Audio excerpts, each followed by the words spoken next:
سیدنا اکرمہ رضی اللہ تعالیٰ عنہ فرماتے ہیں کہ ایک ملک کا بادشاہ بہت ظالم اور کنجوس تھا، بڑا ظالم بادشاہ، اور ایسا عجیب و غریب کنجوس کہ اس نے اعلان کر دیا کہ میرے ملک میں اگر کسی نے مسکین یا فقیر کو صدقہ کیا تو اس کے کوئی غریب کی مدد نہ کرے، اگر ایسا کوئی کرے گا تو میں اس کے ہاتھ کاٹ دوں گا۔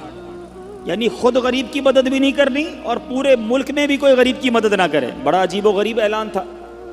اچھا جناب، اب ایک خاتون تھی، لوگ تو خوف سے ڈر گئے تھے، کوئی صدقہ نہیں دے رہا تھا، کوئی خیرات نہیں دے رہا تھا۔ ایک دن فقیر مجبور ہو کر ایک عورت کے پاس آیا اور کہا مجھے اللہ کی راہ میں کچھ دو، میں بہت بھوکا ہوں، کھانے کے لیے کچھ نہیں۔ وہ عورت نے بھی بادشاہ کا اعلان سنا ہوا تھا، وہ بھی ڈری ہوئی تھی، اس نے بھی صدقہ دینے سے اس نے سوچا کہ صدقہ دوں گی تو میرے بھی ہاتھ کٹ جائیں گے، لیکن فقیر نے کہا مجھے اللہ عز و جل کی رضا کی خاطر کچھ تو کھانے کو دے دو۔ وہ التجا کرتا رہا، آخر اس عورت کے دل میں رحم آ گیا، اس عورت نے اس فقیر کو صدقہ دے دیا، کھانے کو دے دیا۔ اب 2 روٹیاں دی اسے کھانے کو، فقیر روٹیاں لے کر دعائیں دیتا ہوا چلا گیا۔ بادشاہ کو پتہ چل گیا کہ ملک میں ایک ایسی عورت ہے جس نے کسی فقیر کو صدقہ دیا۔ اس نے اپنے بندے بھیجے اور اس خدا ترس رحم دل عورت کے دونوں ہاتھ کاٹ دیے گئے، اس کے دونوں ہاتھ کٹ گئے۔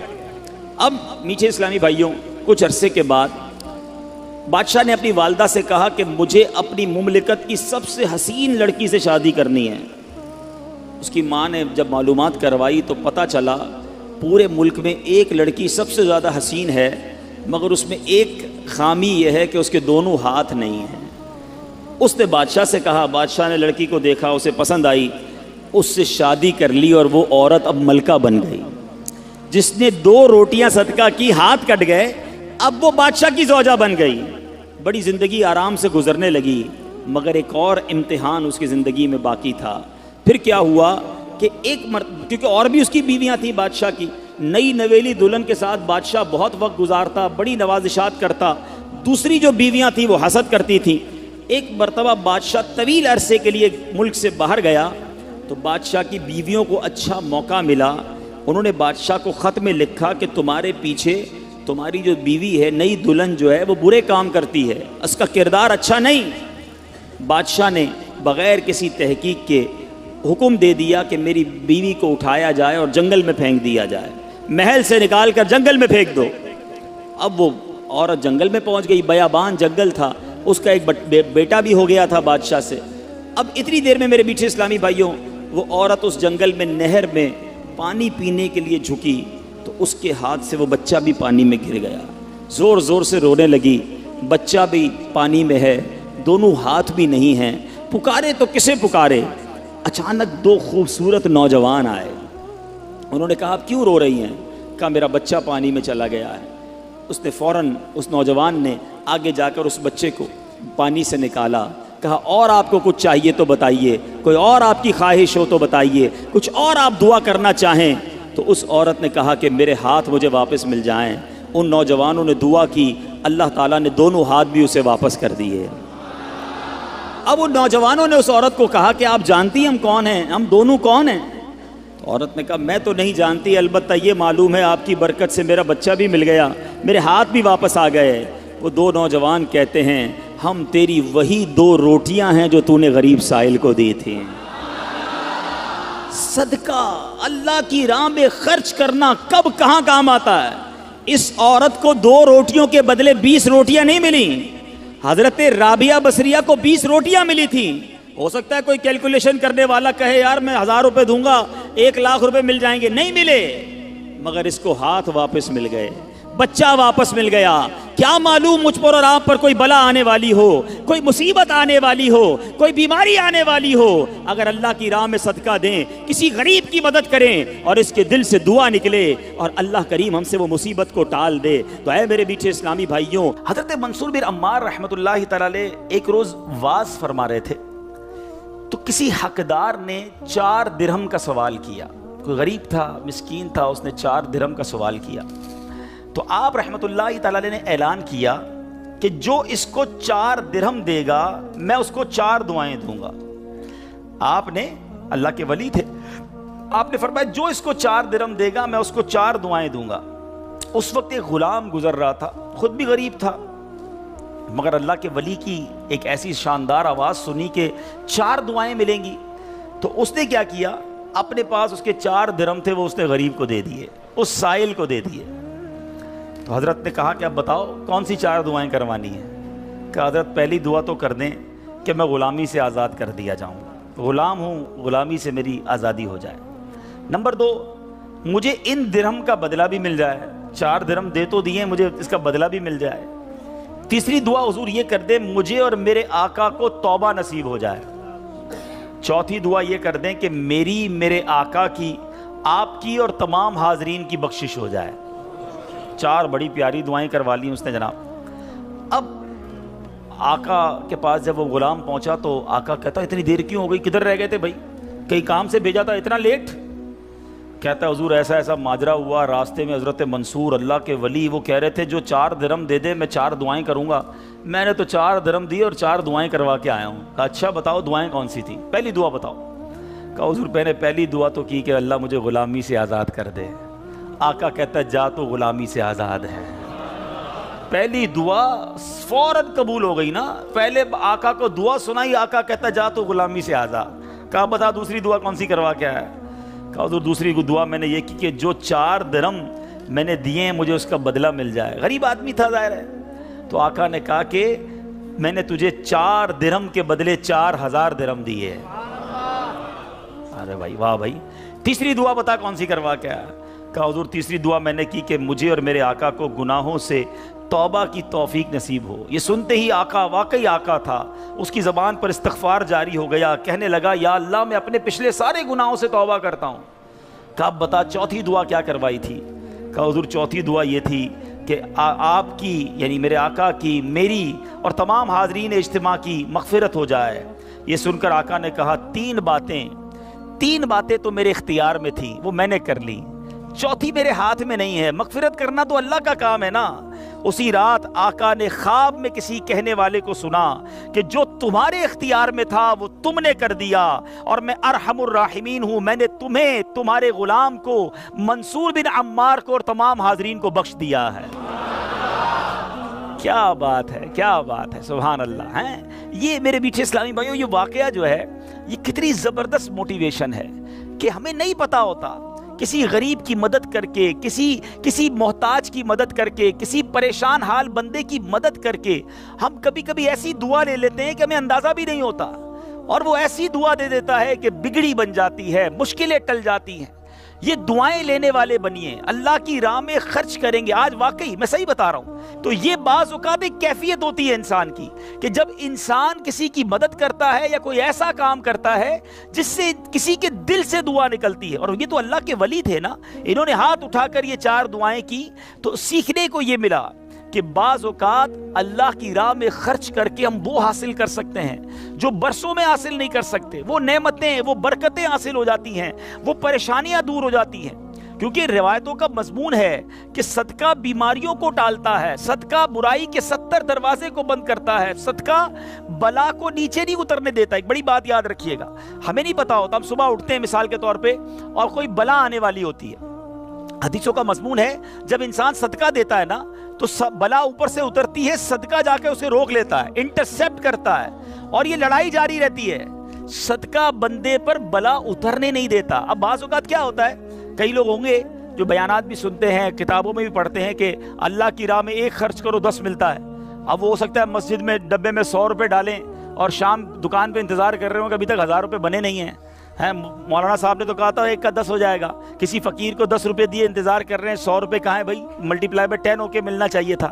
تو ہم صرف مالی فائدہ سوچ رہے ہیں۔ میں آپ سے پوچھنا چاہتا ہوں، آپ نے اللہ کی راہ میں خرچ کیا 1000 روپے، 10,000 روپے یا 1,00,000 روپے، اور اب آپ منتظر ہیں کہ ملٹی پلائی ہو جائے، لیکن کیا معلوم آپ کے گھر میں آگ لگنے والی تھی، کیا معلوم آپ کا روڈ پر ایکسیڈنٹ ہونے والا تھا، کیا معلوم آپ کا بچہ جو باہر کھیل رہا تھا اس پر کوئی خطرناک بلا آنے والی تھی، مگر آپ نے جو صدقہ دیا اس سے وہ بلا ٹال دی گئی۔ مجھے بتاؤ وہ 1000 کا 10,000 ہونا اچھا تھا یا ہم پر اتنی بڑی بلا کا ٹلنا اچھا تھا؟ تو ہمیشہ اللہ کی راہ میں صدقہ دیجئے، آپ یقین کریں آپ خوشحال ہو جائیں گے، آپ کی مشکلیں آسان ہوں گی، مگر دوبارہ وہی بات کروں گا کہ نیت اچھی ہو، صدقہ دیتے وقت، خرچ کرتے وقت، کسی کی مدد کرتے وقت احسان نہ جتانا۔ یاد نہیں تجھے تیرے بچے کی شادی میں نے کرائی تھی؟ بھول تو نہیں گیا قرضہ میں نے دیا تھا؟ ہاں تو ریڈی لگاتا تھا، میں نے تجھے جناب دکان کا کرایہ دیا تھا۔ یہ احسان جتا کر تو صدقہ ضائع ہو جائے گا۔ یا ایھا الذین آمنوا لا تبطلوا صدقاتکم بالمن والاذی، اے ایمان والو اپنے صدقے ضائع نہ کرو احسان جتا کر، تکلیف پہنچا کر۔ تو کچھ لوگ صدقہ دیتے بھی ہیں، مدد کرتے بھی ہیں، پھر ساری زندگی جتا رہے ہوتے ہیں، تو یہ بربادی ہے، یہ نہ کریں۔ بس اللہ کے لیے، اللہ کی رضا کے لیے آپ خرچ کریں اور پھر دیکھیں اس کی برکتیں کیسے ملتی ہیں۔ قرآن میں اللہ تبارک و تعالیٰ اپنی راہ میں خرچ کرنے والوں کو کیسا مژدہ سناتا ہے، کیسی خوشخبری ہے، کیسا فرمان ہے۔ اللہ فرماتا ہے ان المصدقین والمصدقات واقرضوا اللہ قرضا حسنا یضاعف لهم ولهم اجر کریم، بے شک صدقہ دینے والے مرد اور صدقہ دینے والی عورتیں اور وہ جنہوں نے اللہ کو اچھا قرض دیا، ان کے دونے ہیں اور ان کے لیے عزت کا ثواب ہے۔ اب کمال یہ ہے، یہ ایک جگہ نہیں، قرآن میں کئی جگہ اللہ تبارک و تعالیٰ نے قرض کا لفظ استعمال کیا ہے۔ کوئی اللہ کو جو اچھا قرض دے؟ مجھے ایک بات بتائیے، میں آپ میں سے کسی کو کوئی 10,000 روپے رکھوائے اور تھوڑے دنوں بعد کہے کہ ذرا وہ 10,000 میں سے 5,000 روپے دے دو، تو اس 5,000 دینے والے نے کوئی کمال کیا؟ اس کا تو کوئی کمال نہیں نا، پیسے میرے تھے اور میں نے کہا کہ میرے 10,000 میں سے 5,000 مجھے دے دو، کیا کمال کیا؟ میرے پیسے تھے، واپس دے دیے۔ مگر اللہ کی شان دیکھو، اللہ کی کرم نوازی دیکھو، شان کریمی دیکھو، ہم سب کو دانا دانا اس نے دیا ہے۔ ہم تو پیدا ہوئے تھے، کپڑے بھی جسم پر نہیں تھے، کھانے کو اس نے دیا، پہننے کو اس نے دیا، گھر اس نے دیا، مال اس نے دیا، سب اس نے دیا، مگر جب اس کی راہ میں خرچ کرنے کی باری آتی ہے تو کہتا ہے، فرماتا ہے قرآن میں، ہے کوئی جو اللہ کو اچھا قرض دے؟ اللہ کا مال ہے، ہم نے کیا کمال کرنا تھا؟ ہم خرچ کرتے، وہ کچھ بھی نہ دیتا اس کے بدلے، پھر بھی اسی کا مال تھا، مگر مہربانی دیکھو، مال بھی وہ دیتا ہے، توفیق بھی وہ دیتا ہے، خرچ کریں تو ثواب بھی وہی دیتا ہے، عطا بھی وہی کرتا ہے۔ اور علماء نے بڑی زبردست اس پہ ڈیبیٹ کی ہے، مفسرین نے بحث کی ہے کہ جناب ان آیتوں میں قرض کا لفظ کیوں لایا گیا؟ اللہ اکبر۔ فرمایا جب آپ اور میں، دنیا میں بندہ کسی کو قرضہ دیتا ہے نا تو امید ہوتی ہے یہ قرضہ واپس ملے گا، اگر امید نہ ہو تو پھر یہ قرض نہیں ہے، پھر تو تحفہ ہو جائے گا نا۔ آپ کسی کو تحفہ دے دیں تو آپ کو پتہ یہ واپس نہیں آئے گا، لیکن قرضہ دیتے وقت آپ طے کرتے ہیں کتنے دنوں میں دو گے، کب دو گے، کیسے لوٹاؤ گے، تھوڑی بندہ معلومات بھی کرتا ہے، یار قرضہ دے رہا ہوں واپس ملے گا نہیں ملے گا۔ تو قرض کے جب بھی لفظ لون آئے گا، قرض آئے گا، اس کا مطلب یہ کہ یہ واپس ملنا ہے۔ تو اللہ نے قرآن میں گویا وعدہ فرما لیا ہے کہ تم جو میری راہ میں خرچ کرتے ہو، یہ اللہ کو قرض دینا ہے، یہ تمہیں واپس ملے گا، یہ لوٹایا جائے گا اور زیادہ دیا جائے گا۔ تو ہمیں اللہ کی راہ میں خرچ کرتے وقت یہ ذہن رکھنا چاہیے۔ سبحان اللہ۔ اب بانٹنے سے کیا گھٹتا ہے؟ بڑی خوبصورت حدیث پاک ہے، ذرا سمجھیے گا۔ ایک بار حضرت عائشہ صدیقہ رضی اللہ تعالی عنہا سے مروی ہے کہ اہل بیت نے، نبی پاک کے گھر والوں نے ایک بکری ذبح کی اور پیارے آقا علیہ الصلوۃ والسلام تشریف لائے، بکری ذبح کی اور انہوں نے کچھ تقسیم بھی کر دی۔ حدیث کا مضمون ہے، نبی پاک آئے اور ارشاد فرمایا کہ اے عائشہ کیا بچا ہے؟ بکری کو کاٹا تھا، تقسیم کی، کیا بچا ہے؟ عرض کی گئی کہ حضور کاندھے کے سوا کچھ نہیں بچا ہے، کاندھے کا گوشت بچا لیا گیا ہوگا، باقی بانٹ دیا۔ نبی پاک نے ایک جملے میں ساری بات سمجھا دی، اگر آپ سمجھ جائیں۔ آقا نے فرمایا عائشہ کاندھے کے سوا سب بچ گیا ہے۔ بات آ رہی ہے سمجھ میں؟ کہا کیا گیا؟ حضور کاندھا بچ گیا ہے، کاندھے کے سوا کچھ نہیں بچا، اور نبی پاک نے فرمایا کاندھے کے سوا سب بچ گیا ہے، یعنی جو بٹ گیا ہے وہ بچ گیا ہے۔ یہ ذہن بنا لو کہ آج میں نے اور آپ نے جو اللہ کی راہ میں خرچ کیا وہی بچا ہے، ورنہ باقی تو ہم کھا کے ختم کر دیں گے نا۔ اگر ہم مر جائیں گے تو یہ پیسے تو بچوں کے وراثت میں چلے جائیں گے۔ میرے لیے کیا بچا ہے؟ میرے لیے وہی بچا ہے جو میں نے آگے بھیج دیا ہے، جو بانٹ دیا ہے، جو خرچ کر دیا ہے۔ عقل اگر آ جائے ہمیں، اللہ کرے کہ ہمیں اس بات کی سمجھ آ جائے کہ آج اگر خوشحالی ہے، آج اگر مال جیب میں ہے، بینکوں میں پڑا ہے، گھر خالی پڑے ہیں، یہ خالی پڑے رہ جائیں گے اور میں دنیا سے چلا جاؤں گا۔ اگر میں چاہتا ہوں یہ آخرت کے اکاؤنٹ میں جمع ہو جائیں، میں یہ پیسہ لے کر جنت میں جاؤں اور اس پیسوں کے بدلے جنت کی نعمتیں کما لوں، تو مجھے یہاں یہ اللہ کی راہ میں خرچ کرنا پڑے گا۔ اور یہ بات میں نہیں کہہ رہا، آپ اور میں یہاں رہنے والے بھی، یہاں بھی کمیٹی ڈالی جاتی ہوگی، BC ہوتی ہوگی کہ تھوڑے تھوڑے پیسے جس میں جمع ہوتے ہیں اور وقت پر مل جاتے ہیں، انسان کمیٹی ڈالتا ہے کہ یار کبھی برے وقتوں میں کام آئے گی، بچی کی شادی میں کام آئے گی۔ ایسا ہوتا ہوگا نا آپ کے یہاں بھی۔ اب میں آپ کو حدیث قدسی سناتا ہوں۔ حدیث قدسی ہے جس کا مضمون ہے، اے ابن آدم اپنا مال میرے پاس جمع کرا دے۔ اللہ فرماتا ہے، اے ابن آدم اپنا مال میرے پاس جمع کرا دے، نہ جلے گا، نہ ڈوبے گا، نہ کم ہوگا، میں تجھے اس دن لوٹاؤں گا جس دن تجھے ایک ایک نیکی کی ضرورت ہوگی۔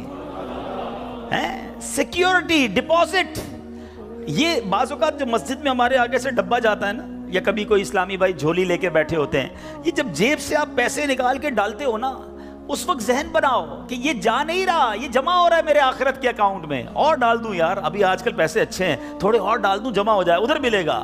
تو جب بھی آپ کے دن اچھے ہوں، یقین کریں جب آپ کے ہاتھ کھلا ہو، آپ کو لگتا ہے یار اللہ نے بڑا نوازا ہوا ہے، تو فوراً آخرت کے لیے سوچیں۔ جیسے ہی زیادہ پیسے آتے بندہ سوچتا ہے نا یار آج کل اچھے پیسے ہو گئے، کوئی اچھی جگہ پر گھر لے لیتے ہیں، چلو بچوں کو لے کے کہیں سیر کرانے جاتے ہیں۔ آپ اپنے پیسے کو دنیا میں انجوائمنٹ کے لیے جب یوز کر رہے ہیں، تو اسی پیسے کو آخرت کی انجوائمنٹ کے لیے، آخرت کی لگزریز کے لیے، آخرت کی نعمتوں کے لیے استعمال کرنے کا ذہن بنائیں اور دیتے چلے جائیں۔ میں یہاں ایک مشورہ بھی دینا چاہوں گا، بالخصوص میرے بزرگوں کو، اللہ نے جن کو نوازا ہے، بلکہ میں کہتا ہوں تھوڑے پیسے بھی ہیں نا، یہ میرا مشورہ یاد رکھ لو۔ اور یہ امیر علیہ سنت نے ایک بار مدنی مذاکرے میں بھی فرمایا تھا۔ ہم نے الحمدللہ تحدیث نعمت کے لیے عرض کرتا ہوں، الحمدللہ میری والدہ مرحومہ نے، میرے والد صاحب نے، میں نے خود بھی، ہمارے گھر والوں نے، ہم نے اس طریقے پر عمل کیا اور اس کی برکتیں پائی ہیں۔ تو اچھی نیت سے میں آپ کو بتاتا ہوں کہ ہم دیکھیں دنیا میں ہیں، ٹھیک ہے، ہم نے بہت سارے ایسے جنازے پڑھے ہیں،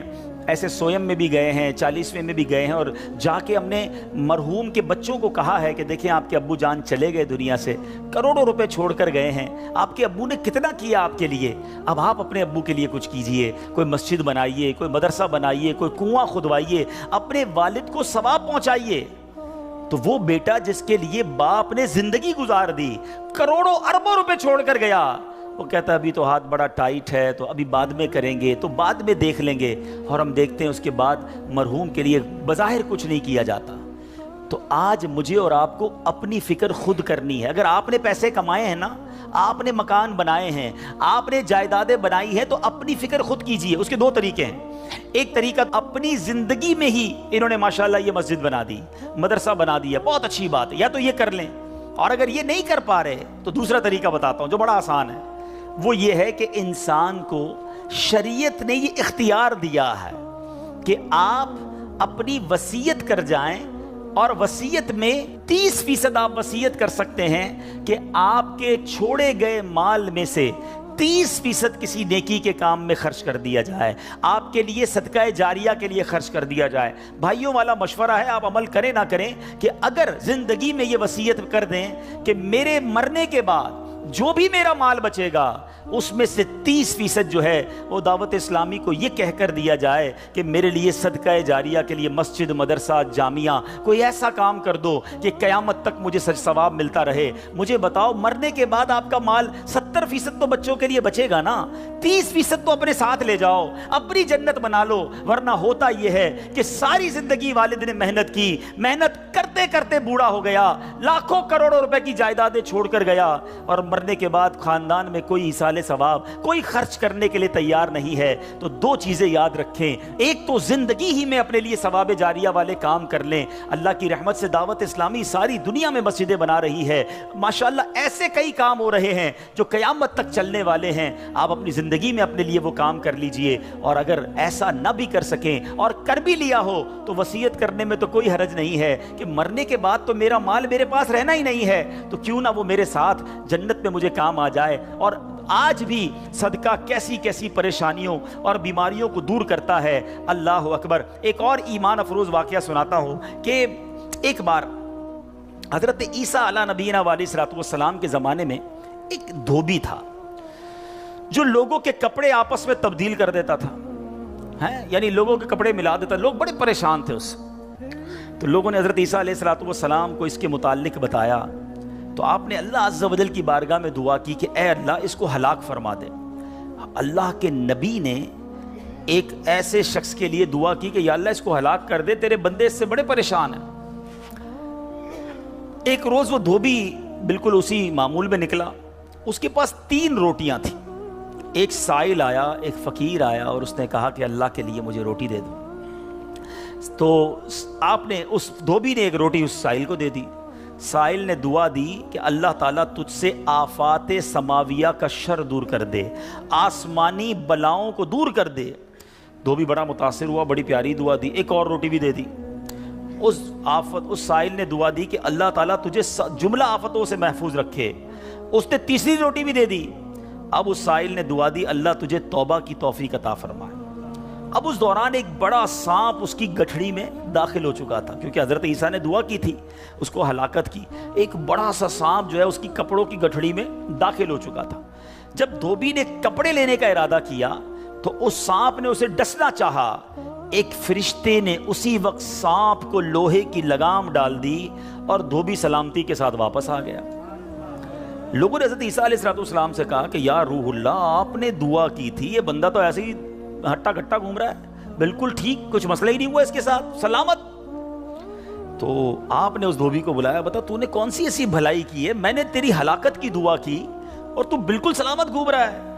وہ کہتا حضور میں نے 3 روٹیاں صدقہ کی ہیں, اتنے گناہ اتنی خطائیں, سارا شہر پریشان, مگر جب صدقہ کیا 3 روٹی کا, آپ نے اس سانپ سے پوچھا کہ تو نے قتل کیوں نہیں کیا, تیری تو ڈیوٹی تھی نا.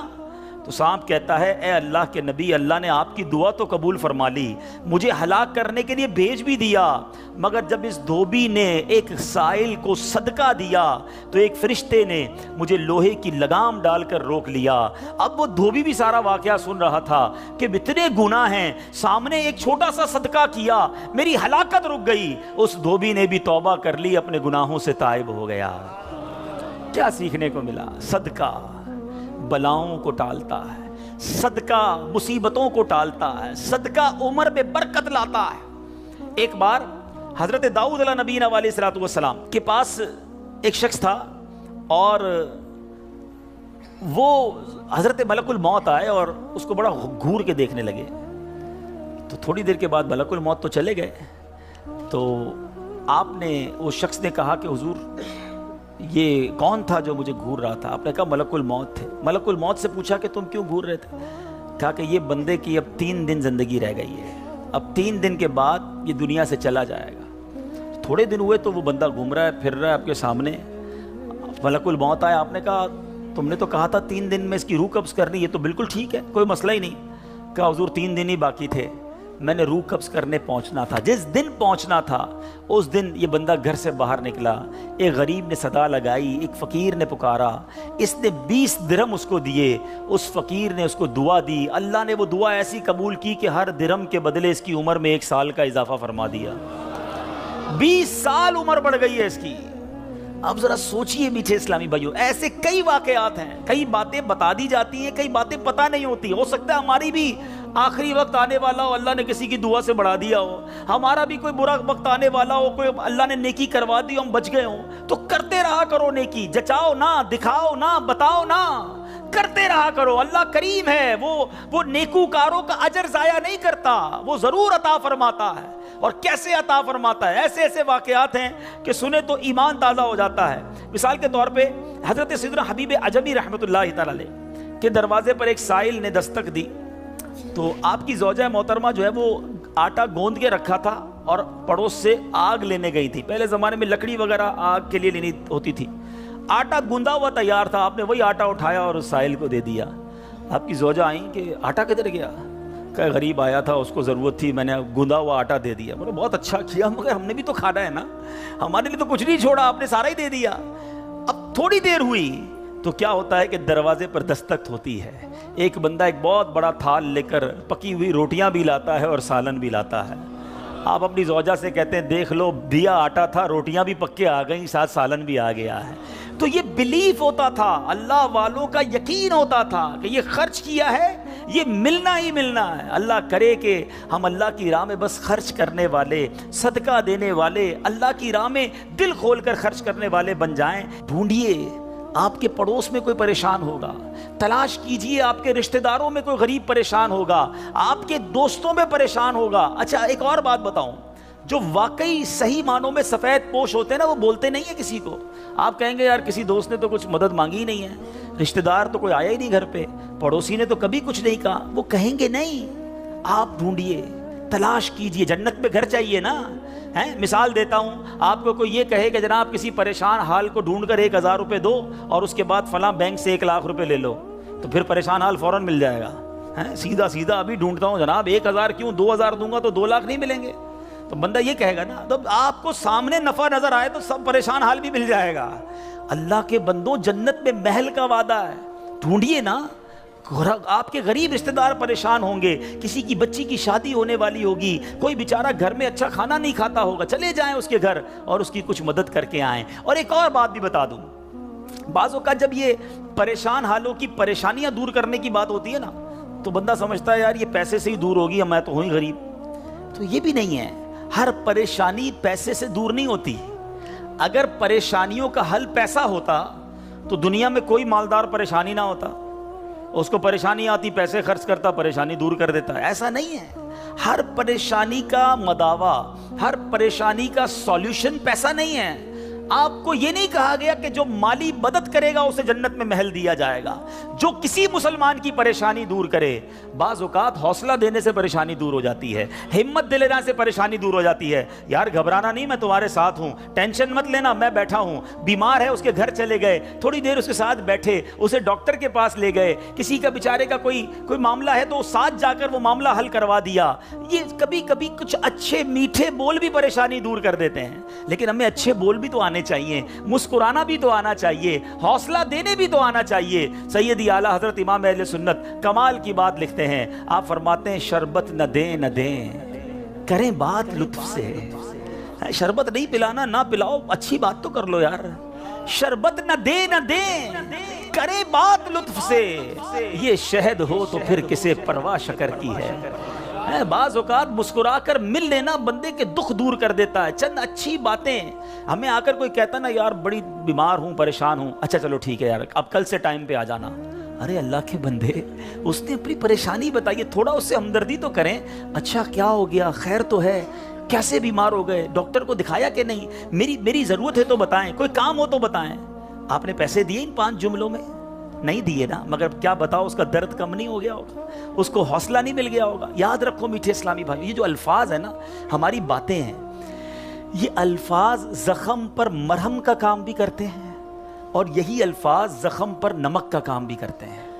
ہم بعض اوقات کسی کے زخموں پر نمک چھڑک دیتے ہیں. وہ پریشان ہے، تکلیف میں ہے، مصیبت میں ہے، اور اس کو ایسا جملہ کہہ دیتے ہیں کہ اس کی پریشانی بہت بڑھ جاتی ہے. اور کبھی کبھی چند اچھے جملے انسان کا غم بھلا دیتا ہے. اللہ کے واسطے اچھا بولنا سیکھیے، نرم ہو جائیے، شفیق ہو جائیے. مثال کے طور پہ کوئی بندہ آیا کہ یار اسکوٹر کا ایکسیڈنٹ ہو گیا، اور میں نے تو پہلے ہی پتا تھا تیرا ایکسیڈنٹ ہونا ہے، تو چلاتا ہی صحیح نہیں ہے، پہلے ہی تیزی سے چلاتا ہے. کیوں چلاتا ہے اسکوٹر جب چلانے نہیں آتی؟ اب بتاؤ بندہ کہ یار ایکسیڈنٹ بھی ہوا ہے، اس کے باتیں بھی سنوں میں، تو یہ زخم پر نمک ہو گیا نا. اب یہ باتیں بعد میں سمجھا لینا کہ یار تیز مت چلایا کرو، مگر ابھی تو حوصلہ دیں، ابھی تو بیچارے کی طبیعت پوچھیں، ابھی تو اس کی پریشانی دور کریں. تو ایسی بہت ساری مثالیں ہیں کہ جب بھی ہمارے پاس کوئی پریشان حال آئے نا، تو اسے اچھی بات کریں، حوصلہ دیں، پریشانی دور کریں. تو انشاءاللہ میں بھی کوشش کرتا ہوں، آپ بھی کوشش کریں کہ انشاءاللہ رجب میں ضرور کسی کی پریشانی دور کریں گے انشاءاللہ. اب یہ سینکڑوں اسلامی بھائی یہاں بیٹھے ہیں، ہم سب ایک ایک کی پریشانی دور کریں گے تو ہزاروں مسلمانوں کی پریشانیاں دور ہو جائیں گی نا.